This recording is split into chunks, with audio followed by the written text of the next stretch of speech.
Yan. Good afternoon mga idol. Good afternoon. Welcome pong muli sa ating channel. Ito pong muli ang inyong lingkod, si Boyet, ay muling bumabati ng isang magandang hapon. Bueno, mga idol, tamang kayong panig ng ating bansa na roon, Mapa-Luzon, Visayas, Mindanao, ay binabati ko kayo ng isang magandang hapon at nawa ay nasa mabuti tayong kalagayan hanggang sa mga oras na ito. Siyempre mga idol, bago ang lahat, shoutout na muna sa ating mga subscriber dyan, sa ating mga follower, gayon din sa ating mga viewer. At siyempre naman, saan ka man naroon, hindi ko man mabati ang inyong mga pangalan at isa at hindi ko naman kayo masyadong matatandaan, ay nagpapasalamat ako sa inyo dahil sa walang sawa nyo pagtangkilik sa ating programa. Bueno, tuloy natin ang ating paksa at ang ating pag-uusapan sa napapanahong issue tungkol dito kay Ginoong Epifanio Labrador. Alam niyo ba mga idol na marami nagsasabi na ito raw si Epifanio Labrador ay natuntun na yung lungga na kanyang pinagtataguan. At the same time, ito pala, bukod sa Iglesia ni Cristo na sinampahan siya ng katakot-takot na reklamo at kaso, meron pala ito mga idol na pending case na tinatakasan o tinataguan. Kaya pala ito lagi naka-face mask kahit hindi na panahon ng pandemic, itinatago talaga niya at ikinukubli niya ang kanyang muka. Dahil nga meron siyang tinataguang problema. Na hanggang sa ngayon na hindi pa pala niya ito naharap. Alam niyo ba mga idol, natuklasan, nakalkal yung kanyang record, siya pala ay may kasong theft o na ang nagreklamo at nag-file ng kaso sa kanya yung mismong kanyang mga naging estudyante nung panahon na nagtuturo pa siya ng martial art. Ito pa lang si Ginoong Epifanio Labrador ay dating martial art expert. Isa siya sa mga nagtuturo ng martial art. Kaya pala ang taong ito napakalakas ng loob dahil nga sa kanyang nalalaman. Qualified theft ang ikinaso sa kanya base doon sa ipinakita ng iba nating kapwa vlogger sa kanilang mga pagbablog.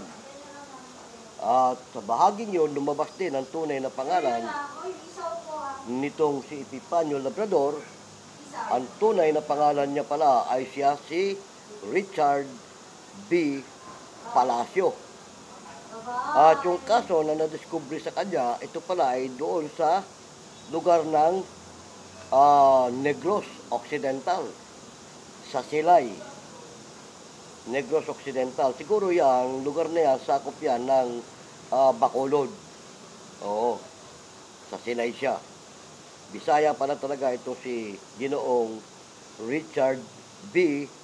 Palacio alias Epifanio Labrador.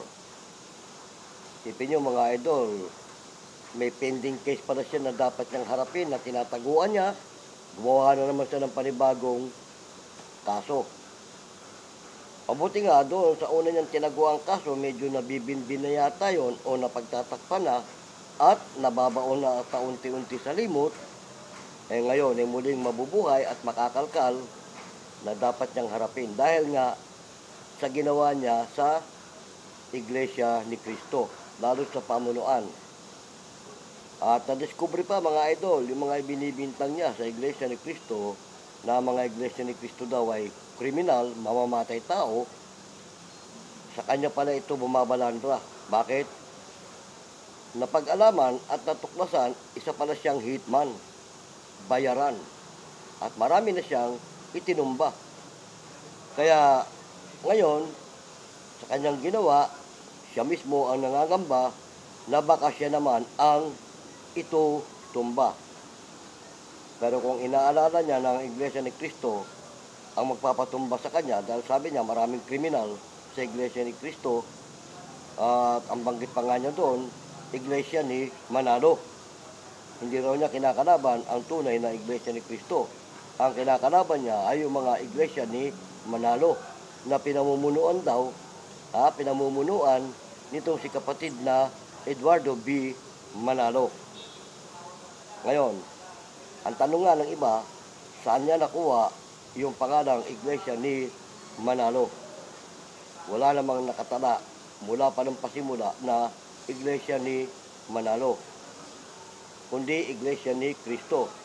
Ngayon, medyo pumipihit lang siya, binabago niya ang status o yung kumbaga, kalahating panig sa iglesia siya, kalahating galit siya sa iglesia. Yung pinapanigan niya, yun daw tunay na Iglesia ni Cristo at yun daw mga matitinong tao. Mga bibliko daw yun, may takot sa Diyos. Pero itong mga iglesia daw ni Manalo, mga balasubas daw, mga walangya, mamamatay tao. Ngayon, bumabalanda sa kanya yung pagiging mamamatay tao dahil nga nakalkal ang kanyang record, isa para siyang hitman. Bayaran at marami na siyang itinumba. Sa bagay, meron siyang vlog na ipinakita, may 45 na baril at meron siyang binabantaan doon. Sabi niya, pang-siyam ka na. Pang-labing 49, pang-50, pang-50 ka na sa itutumba ko. At saka sa niya kasi, nakalagay sa record niya, 49 na yata ang kanyang naitumba. Sipin mo, ganun karami ang buhay na kanyang inutang. Ay may kasabihan tayo sa Biblia, kapag buhay ang iyong inutang, buhay din ang kapalit. Kaya ito si Ginoong Epifanio Labrador, na ang tunay na pangalan ay Richard B. Palacio, dumating man sa punto na itutumba siya, hindi natin alam kung sino magtutumba sa kanya, kabayaran lang doon sa kanyang utang na sa buhay na kanyang inutang. Dahil nga, pag buhay ang inutang mo, buhay din ang kapalit. Kaya kung itumba ka man ng kung sino, binayaran mo lang yung buhay na inutang mo. Kung tutusin, hindi pa nga bayad eh. Sa 49 na buhay na inutang mo eh. Isa lang yung buhay mo eh. Tadtarin ka man ng pinong-pino, hindi pa makakabayad yun. O, di ba? Ngayon, nangangamba siya na baka itumba siya nung sinasabi niya mga kriminal na Iglesia ni Cristo. Oo. Hindi kayo tutumba ng Iglesia ni Cristo. Ang ingatan mo, baka magtumba sa'yo yung mga dating nasa likod mo na ngayon ay nangangamba na, baka matimbog ka, ikakanta mo sila, tutumba ka. Yan ang pinakatakot niya. Sa totoo lang yan, hindi siya natatakot sa Iglesia ni Cristo. Tama yon. Wala siyang kinakatakutan, hindi siya takot sa Iglesia ni Cristo. Tama yon. Dahil ba't naman nakakatakutan ng Iglesia ni Cristo? Hindi naman niya na magtutumba sa kanya, sa totoo lang. Kaya idol, malaking pagkakamali ang ginawa mo.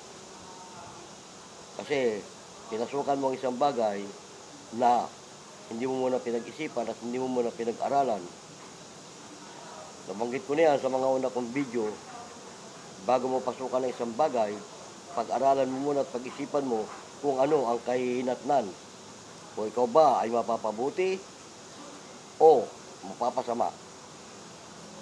Yan mga idol ang ginawa ni Ginoong Epifanio Labrador. Minura-mura ang kabuuan ng iglesia, hindi lang yun, pati ang namumuno. Minura-mura niya at wala siyang pakundangan. Yan ang malaking problema ngayon na kanyang haharapin.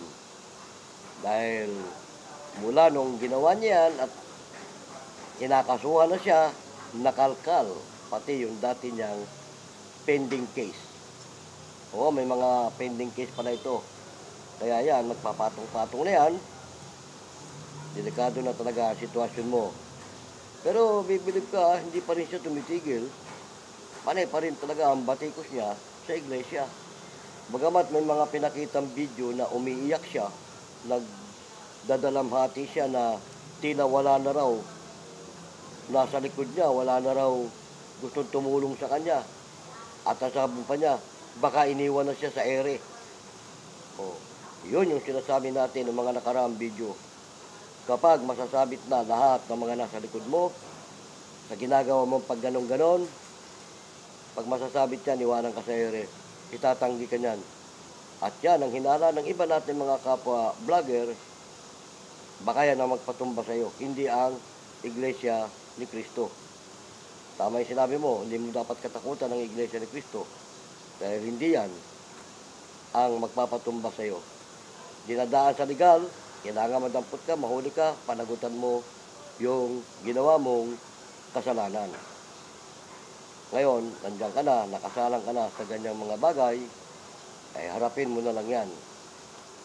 Kaya nga marami tayong mga kapwa vlogger na papanood natin kung ano-ano yung mga video na inilalabas nila. Wanted siya, pinakita pa, qualified theft, tapos pinakita pa sa ibang mga taga-social media yung sistema ng kaso niya. Nobel. Isipin mo, Nobel siya doon sa tinalikuran niyang kaso. Hanggang ngayon, hindi pa siya natitimbog doon. Limot na sana yun, mga idol. Nababaw na sana yun sa limot. Kaya lang, sa ginawa niya, nanariwa. Siguro, panahon na rin para talagang masupil na siya. Dahil nga, marami na rin siyang pinirwisyo. Although, parang totoo yung kanyang mga pagbablog na tagapagtanggol siya ng mga naaapi, tumutulong siya sa mga taong walang bunganga na para ihayag ang kanilang saloobin. Pero mas higit yung kanyang kapalpakan. Dahil may mga dati pala siyang kaso na tinataguan. Kaya nga pala, sabi nung iba, kaya pala hindi maalis-alis yung kanyang face mask, kahit wala ng pandemic, naka-face mask siya lagi, pala ang dahilan. Kasi meron siyang tinataguan para wag makita ang kanyang muka. Dahil sa oras nga naman, naalisin niya ang kanyang face mask, lalo't ngayong hinahunting na siya, kahit gaano kalayo ang distansya, pag nasuglapan siya at nakita ang kanyang muka, lalo ngayon, marami tayong mga matitinik na isang tingin lang, alam na, kilala ka na. Kung may face mask nga naman, kaya kahit nung panahon ng pandemic, di ba, nabanggit ko na yan, yung face mask, kung may mga hold-upper, hindi mo makikilala agad dahil sa face mask. Ngayon, wala lang pandemic, ba't naka-face mask pa? Ginagamit lang daw ang face mask, lalo ngayon wala lang pandemic, sa mga delikadong lugar na baka dapuan ka ng sakit. Pero sa ngayon, siguro sa pagbablog naman niya, wala naman siya makakaharap doon ng mga may sakit o may mga delikadong masasagap niya na makakapinsala sa kanyang katawan. Bakit pa siya nagpi-face mask? Di ba? Yan ang dahilan pala kung bakit siya lagi naka-face mask. Isipin mo yung face mask niya, halos mata na lang ang nakalitaw. O kung hindi mo naman may pinagtataguan siya. Ngayon, nagsusumblero na rin siya. Kahit na naka-face mask na, nakasumblero pa. Para konti na lang ang makikita sa itsura ng kanyang muka.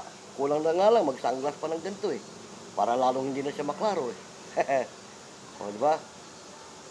Yun mga idol, yan ang mahirap doon sa mga gumagawa ng kalukuhan sa bandang huli, siya niya rin pagsisisihan. Yan napapanahong issue kasi yan, kaya natin na pagkukwentuhan. Dahil nga, putok na putok yan sa social media o lalo sa YouTube, maging sa mga Facebook, sa mga kung anumang mga larangan ng social media. Kasi wala nag-umpisa lang yan nung mag-rally ang Iglesia ni Cristo na minasama niya. Sinakyan niya yung komento ng mga against doon sa ginawang rally ng Iglesia ni Cristo. Sinakyan niya yun at nasulsulan siya na kung ano-ano. Ayun. Ang una niya naging daan doon na ginawa niya sangkalan, yung pangyayari kay Marcoleta. Na nagsalita si Marcoleta. Wala naman binanggit si Marcoleta doon tungkol sa politika. Kundi yun lang, nauukol doon sa impeachment. Kasi nga, ang sabi kasi, wala raw halong politika. Ang tanong, Ano ba ang naging politika doon na halo? Binanggit pa niya si Bato, idinamay pa niya si Bato, andun din daw si Bato, nagsalita din daw. Oo, si Bato, nung time na yun na nagrarally, may mga nagtanong sa kanya, Sir, ba't nandito ka? Sabi niya, nakikisimpatya lang siya. Nakikisa sa rally. Pero wala siyang binanggit sa politika. Oo, wala namang binanggit si Bato ro na tatalakayin yung politika. Wala. Hindi nga siya nakasampa na yung tablado. Nakiisa lang siya, kasama siya rin sa grupo ng nagrarally. Ano, mga idol. Ito si Richard Palacio, alias Epifanio Labrador. Ayun, sumausaw doon sa mga issue na tungkol sa iglesia. Lalo pa siguro may mga nakausap siya, may mga nakaano siya mga kapatid sa iglesia na tiwalag. Ayun, lumala ang issue. Siyempre, yung mga kapatid na tiwalag, mga idol, pag nakisaw-saw yan sa programa mo at sinisiraan mo ng iglesia, kukwentuhan ka niyan ng mas masahol pa. Oo, lahat ng kasiraan na pwedeng i-ano sa iglesia, i-ano sa iyo niyan. Dahil alam na ikaw may bunganga, ikaw may ganon. O, pero mga kapatid, hindi yan gaganon. Tiwalag man yan, hindi yan gaganon. Sa harap ng camera. O, di ba? Tsaka dapat, idol, hindi ka dapat nagpasulsul o nagpadala sa mga humihimok sa'yo. Oo, na-i-vlog mo si ganon, i-vlog mo si ganyan. Wag, hindi ka dapat nagpadala doon. Ako, mga idol, hindi naman ako sikat na vlogger, hindi ako sikat na ano, pero may mga lumalapit sa akin na ino-operan ako, i-vlog ko si ganyan, i-vlog ko si ganon. Ayoko. Kasi yung mga yan, kakasangkapanit, gagamitin ka lang yan. Dapat ganun ang ginawa ni Ginoong Epifanio Labrador. Pinag-aralan niya muna yung mga ini-o-offer sa kanya. Oh. Hindi natin alam kung tumanggap siya ng pera o ano. Pero isa lang ang alam natin, may nag-offer sa kanya, may nagsusul sa kanya. Eh nga, yung mga nasa likod niya. Oh, di ba? Ako yung nag-offer sa akin, mga idol. Sinabihan ko sila, tatanggapin ko yung offer nyo, pero hindi ako ang magsasalita. I-open kong channel ko, harap tayo sa camera, kayo magsasalita, hindi ako. Ipapakilala ko kayo, kung sino kayo, at kung ano kayo, at kung ano ang gusto nyong sabihin. Then, makikinig ako, kayo na magsalita. Kumbaga, isa lang din ako sa nakikinig. Oo. Pakikinggan ko lang din yung mga sinasabi nyo. Tapos, hihingi tayo ng comment tungkol doon sa mga sinabi nyo. O bahala na rin yung mga komentarista, yung mga nagko-comment. Ganon, dapat ganun ang ginawa ni Ginoong Epifanio Labrador. Kung meron man mga nag-offer sa kanya, hindi niya dapat agad sinagpang o tinanggap. Kasi ang gagamitin ka lang yan, alam na nasa social media ka eh. O, kahit na hindi ka pa sikat na vlogger, pag alam na nagbablog ka, kasi alam nila, once na nag-vlog ka, kung ano man yung mga binablog mo, umiikot yan sa buong mundo, lalo't na sa YouTube. Umiikot yan. Alam nila na makakarating ka hanggang sa buong mundo yung sasabihin mo. Oh. Ngayon, ang problema, kapag kumalat na yung mga sinabi mo tungkol doon sa ibinigay sa iyo, oh, doon sa mga isinulsul sa iyo, dahil na-operan ka, bibigyan ka ng mga ano, babasahin mo, etc. Ikaw nang bahalang gumanon. O kagaya nga ni Ginoong Labrador, gumanon ng gumanon, kung ano-ano ng mga sinabi. O ngayon, nakasalang siya sa malaking problema. Bakit? Hindi niya muna pinag-aralan yung mangyayari at kung anong kahihinatnan eh. Kaya nga, ito inyong lingkod, mga idol. Kung gugustuhin ko lang, marami nag-o-offer sa akin pero ayoko nung makakasira sa ating kapwa. Kasi ang social media, pinahintulutan tayong gamitin sa mabuting paraan, hindi sa kung ano paman. At lalong hindi doon sa makakapanira at makakapanakit ka ng iyong kapwa. O di ba? Ay siya umover eh. Isipin mo ba naman eh. Sabi nga nung iba binangga niya yung dambuhalang reliyon. O, di ba? Isipin mo, hindi lamang dito sa ating bansa kinikilala ang kapatid na Eduardo Manalo. Buong mundo halos, kilala na siya dahil ilang bansa na ang nasasakupan ng iglesia. O, tapos dito, gaganyanin mo lang. Nirerespeto ng mga malalaking tao sa iba't ibang bansa ang kapatid na Eduardo Manalo. Tapos ikaw dito sa Pilipinas, sa sarili niyang bayan, lalaitin mo siya. Diba? Paparatangan mo ng kung ano-ano na wala ka namang sapat na ebidensya. O ngayon, iharap mo yun. Iharap mo yung mga ebidensyang ipinaparatang mo para ma-absuelto ka sa reklamo sa iyo. Pero kung wala kang maiharap, idol, yan na ang katapusan ng masasayang araw mo. Sayang yung karir mo, sikat ka ng vlogger sana, oh. Oo, umi-income ka na sa social media. Hindi ka pa nakontento doon. Hinigitan mo pa, naghanap ka pa ng mas malaki. Eh, sayang. Sayang. Kilala ka na sana. Pero ikaw na rin ang sumira sa iyong sarili. Kaya yung mga iba natin mga vlogger dyan na tumitira ng mga fake news, basta magkapera lang, huwag ganun mga idol. Di paling wala kang kitain kung nasa tama yung sinasabi mo at wala kang nasasagasaang tao. Kasi mahirap na kapag may mga nasasagasaang kang tao tapos wala ka namang sapat na ebidensya, wala kang may papakita. O, di pinahamak mo lang ang sarili mo. Tulad nga nito, si Ginoong Epifanio Labrador. Pero kasi, nangyari niya, pinaninindigan na niya. Sabi nga niya, may paninindigan siya. Sabi pa niya, hanggang sa huli, hindi tayo titigil. Eh, sino ba nagsabi siya, tumigil ka? Malamang, titigil ka nga lang pag natimbog ka na. Yun na. Ewan ko lang, kapag ikaw makulong na, kung makakapag-vlog ka pa sa kulungan. Di ba? At saka baka pati ma-disqualified na yung channel mo. Buti nga, hindi pa kino-close yung channel mo, hindi pa din-disqualified ni YouTube eh. Nakakapag-vlog ka pa kahit paano, kahit wanted ka na eh. Sabagay, yan naman ang gusto ng mga taga-media, mga taga-social media, yung sumisikat. Habang sumisikat ka, hindi ka bibitawan ng YouTube. Oo. Kasi, kumikita sila, kumikita ka rin eh. Oo. Mintas marami kang viewer, marami kang follower. Yan ang gusto. Kaya, swerte mo pa rin. Hanggat hindi ka nahuhuli, tuloy mo lang yung ginagawa mo. Palalain mo yung sitwasyon mo. Pero, natupad sa iyo yung sinabi ko nung binanggit ko sa mga nakaraang video ko. Natutupad sa iyo yun. Nasa landas ka ng tila matuwid. Datapwat ang dulo niyaon, kapahamakan. Marami niyan ngayon. Tumatahak sa landas na tila matuwid.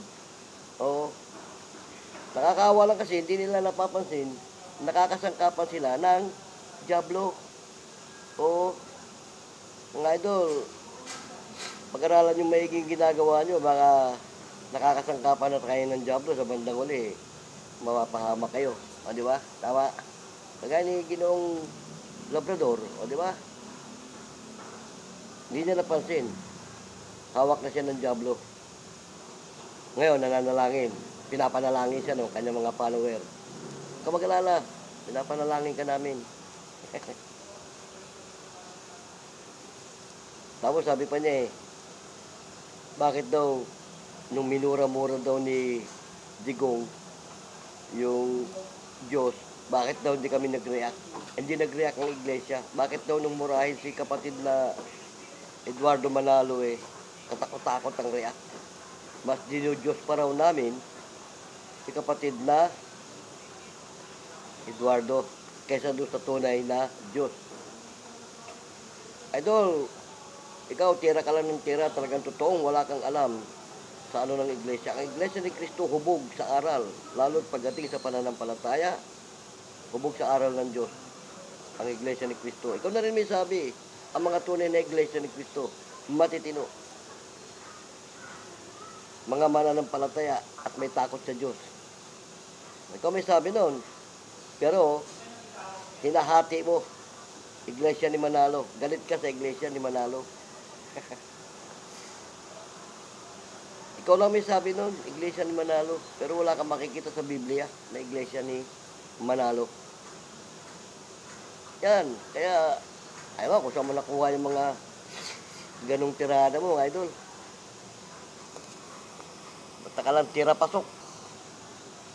Kaya yon, sana, pag linawin pa ng Diyos ang iyong kaisipan, at kung kaawaan ka, swerte mo.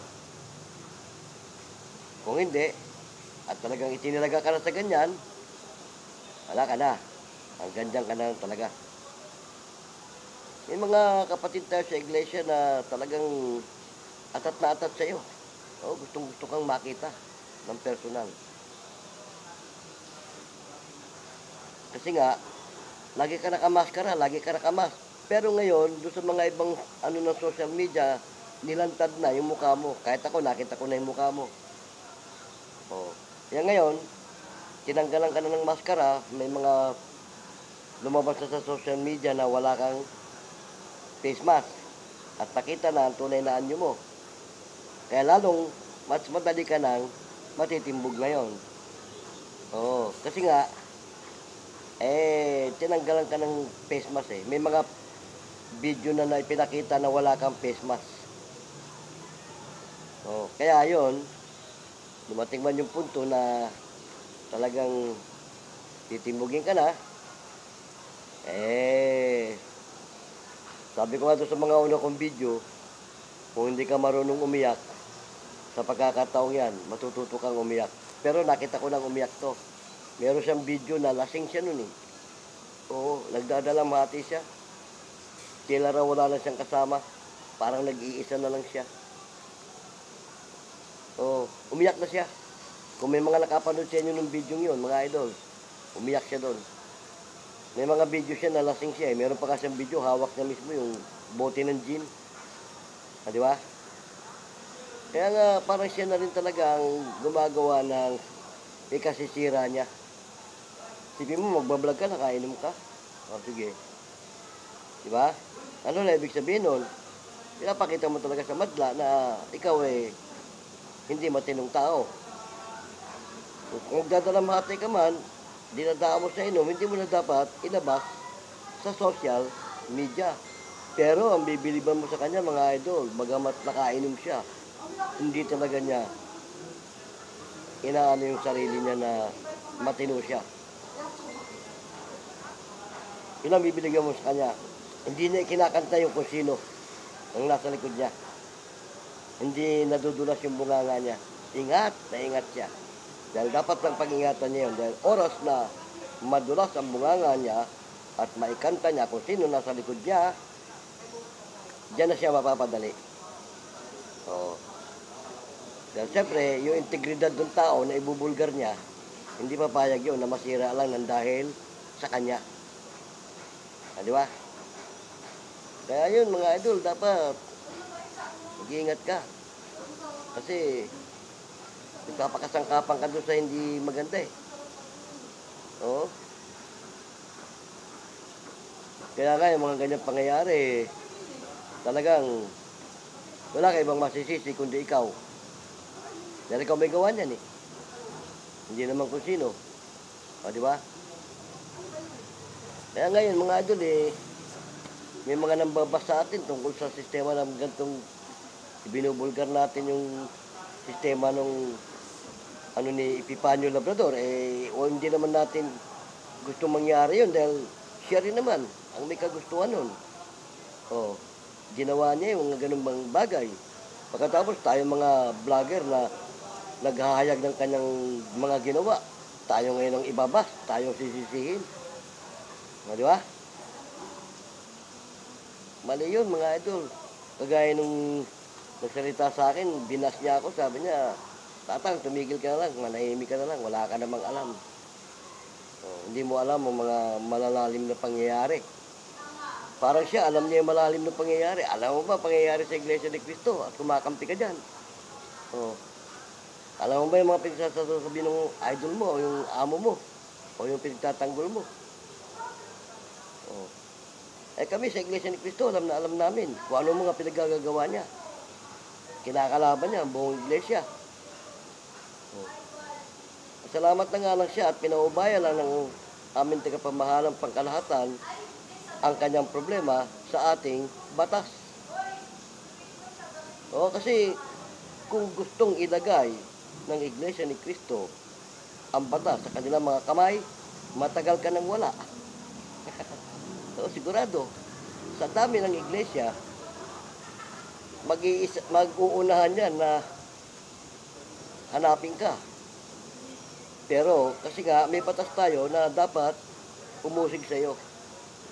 At ang mga kaanib sa Iglesia ni Cristo, hindi totoo yung sinasabi mo mga kriminal, mga mamamatay tao. Dahil kami, sumusunod kami kung ano ang nasa batas. At kung ano ang sinasabi ng aming tagapamahala na ilagay sa batas ang lahat at ipadyos na lang ang lahat. Kita mo, pinapadyos yung pangyayari. Unti-unti, nahahayag ka na. Pati yung pinakatago-tago mong lihim na nababaon na sana sa limot yung kaso mo. O ano ngayon nangyari? Nauungkat, di ba? Sipin mo, nahayag na ngayon. Hindi lang sa buong Pilipinas. Na ikaw pala meron kang pending case na theft. Oo, bigat ng kaso mo ha. Sipin mo, kuna mo ng pera lahat yung mga estudyante mo, pagkatapos takasa mo, taguan mo, takbuhan mo. Itinakbo mo yung pera. Parang isa kang mandarambong nun. Oo. Qualified theft ang naka-attach doon sa pinakitang na kaso mo. Pagkatapos kung ano na ipaparatang mo sa iglesia. Tapos bukod pa ron, may mga kaso kang lumalabas na lumalabas pa sa ibang mga social media, isa kang kriminal, mamamatay tao ka rin, bayaran ka, hitman. So, yung mga binibinta mo sa iglesia, sa'yo pumapatak. O, di ba? Kaya nga, dapat, kung ikaw lang natuto sa sarili mo, hindi ka nagpadala sa kung kanino mga sulsol at nasa mga nalikod mo, hindi sana mangyayari sa iyo yan. Dalawa ito mga idol meron pang isa, nabanggit ko na rin ito nung nakaraang video ko, yung babae naman, si Aling Marie. Isa rin to, matabil din ang bunganga ng babaeng ito. Oo. At marami siyang ipinapakitang ebidensya, ginaganon niya pa ito, hawak niya Sabi niya mga ebidensya, paano nila ako ididemanda? Paano nila ako kakasuhan? Ito ang pinangahawakan ko. O bueno, pag dumating sa punto, dapat ikaw kinakasuhan sa ginagawa mo, doon mo ilabas yan sa harap ng husgado. At tiyakin mo na yung mga pinapakita mong ebidensya, tunay. Baka kung saan mo lang nakuha yan, kung saan mo lang nakalap yan. Walang certified yan. Malalagay ka rin sa alanganin. Paninirang puri din yung ginagawa mo, Aling Marie. Advice ko lang sa'yo, hanggat may panahon pa, sabi ni Freddy Aguilar, huwag kang tira ng tira. Imulat mo ang iyong mga mata habang may panahon pa. Kasi baka matulad ka kay Epipanyo. Oo, baka matulad ka. Ano sabi? Sa tingin niya, mabigat siya. Oh.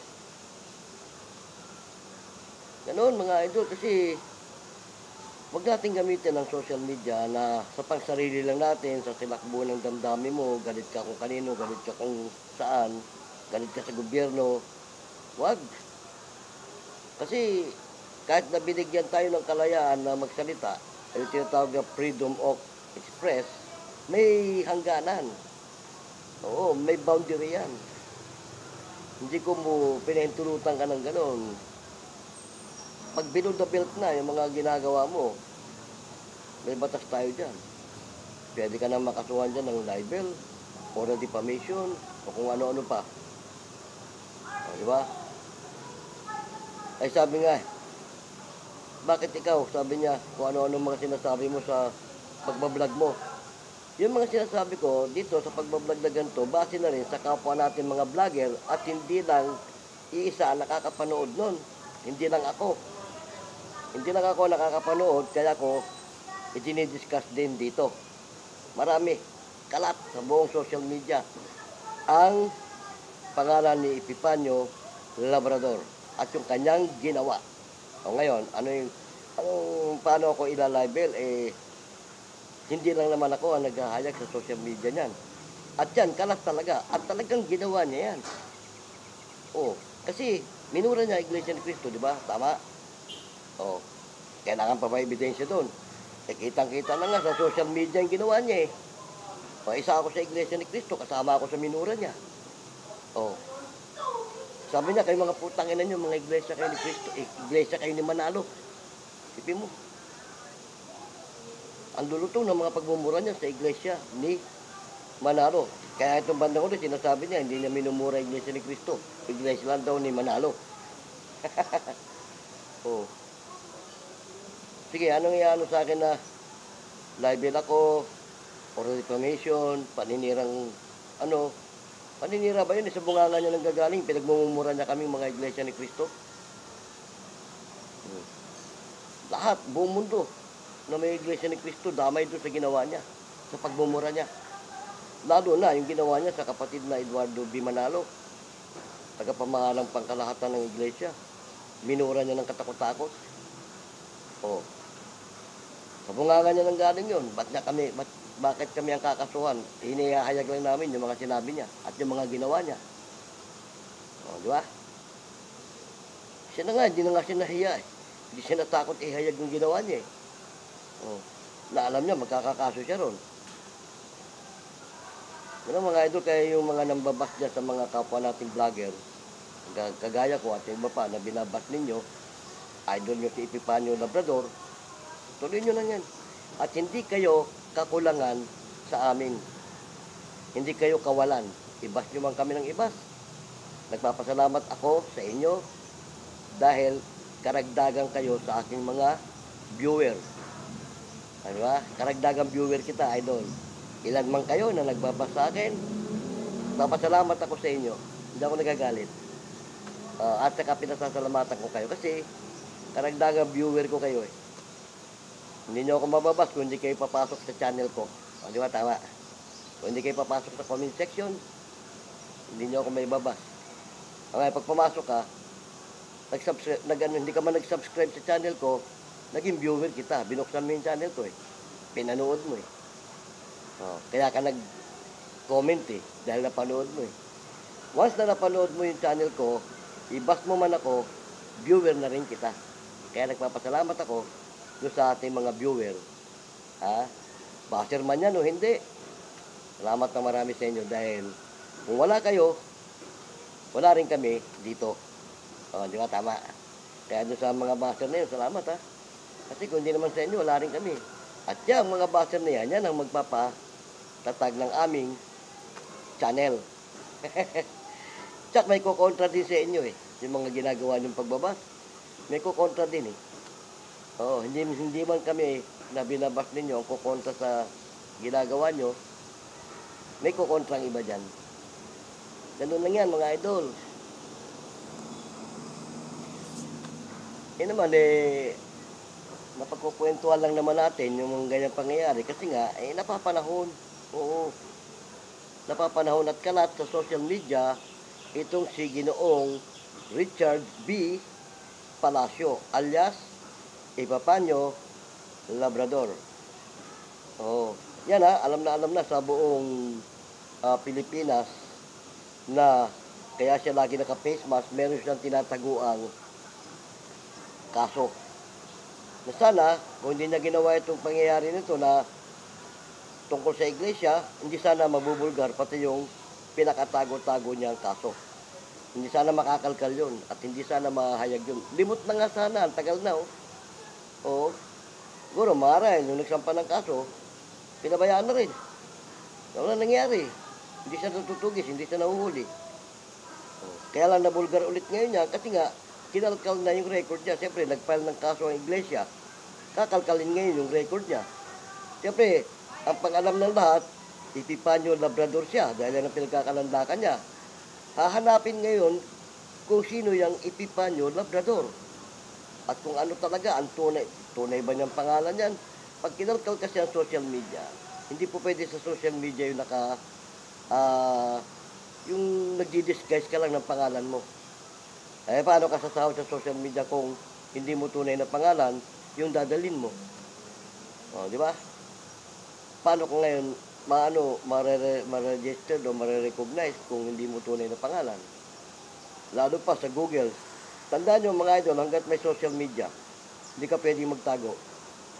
Kapag may pangalan ka sa social media, gumawa ka ng FB, kahit Facebook lang, gumawa ka ng Facebook mo. Kaya ngayon iba dyan, nag-aalas, hindi tunay na pangalan ang ginagamit sa Facebook eh. Pero ngayon, mautak na si Meta, hindi na niya basta-basta ina-accept yung paggawa mo ng account kung hindi mo tunay na pangalan. O, retrato mo, pangalan mo. Ngayon nga, pati edad eh. Kapanganakan mo, hindi kompleto eh, lalo sa Google. O, kaya sa high-tech na tayo ngayon, hindi ka makakapagtago sa batas. Kapag nakagawa ka ng anumang uri ng kasalanan, hindi ka makakapagtago sa ating batas. O, sabi nga ng mga ibang kapatid sa iglesia eh, magtago ka man sa ilalim, pinakamalalim na dagat, masisisid ka pa rin. Di ba, tama? O, sa social media, wala kang may tatago. Tandaan nyo yan. O, once na may account ka sa social media, sigurado, matitimbog ka. Sa Google lang. Pag tinris sa Google Map kung nasaan ka.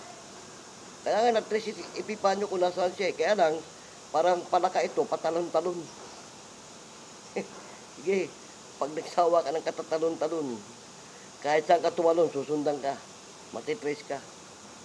Hindi pa nga ginagamit sa iyo yung ng mga military, yung sa military na talagang konting lakad mo lang, natusubaybayan ka. O, aba, nandito ka, pupunta ka lang ng Guadalupe, nasa Guadalupe na to. O, di ba? Hindi ka na makakapaglihim ngayon, mga idol, kapag gumawa ka ng kalokohan. High-tech na tayo ngayon. Kaya nga, sabi nga sa Biblia, lalago ang kaalaman ng mga tao. At yan, natutupad. Dago ng kaalaman. Ang karunungan, sabi niya, ay lalaganap. Ganon. O, paano ha? Salamat ng marami at sa may nating kwentuhan ito, sinamahan niyo ako. Sana huwag kayong magsasawang sumubaybay sa ating programa sa napapanahong issue tungkol dito kay Ginoong Richard B. Palacio alias Epifanio Labrador.